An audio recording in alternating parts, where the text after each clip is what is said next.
Iran থেকে শিক্ষার্থীদের সরিয়ে নিচ্ছে ভারত।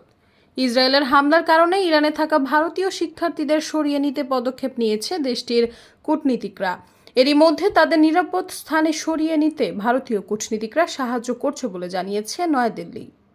ভারতের পররাষ্ট্র মন্ত্রণালয়ের এক বিবৃতিতে জানানো হয়, তেহরানে ভারতীয় দূতাবাস পরিস্থিতির নিয়মিত পর্যবেক্ষণ করছে এবং ইরানে থাকা ভারতীয় শিক্ষার্থীদের সঙ্গে যোগাযোগ রাখছে যেন তাদের নিরাপত্তা নিশ্চিত করা হয়। বিবৃতিতে আরও বলা হয়েছে, কিছু ক্ষেত্রে দূতাবাসের সহায়তায় শিক্ষার্থীদের ইরানের ভেতর অপেক্ষাকৃত নিরাপদ স্থানে সরিয়ে নেওয়া হচ্ছে। এদিকে ইসরায়েলের যদি ইরানের উপর পরমাণু বোমা ফেলে তাহলে পাকিস্তান ইসরায়েলের উপর পরমাণু হামলা চালাবে বলে জানিয়েছেন ইরানের এক শীর্ষ সেনা কর্মকর্তা।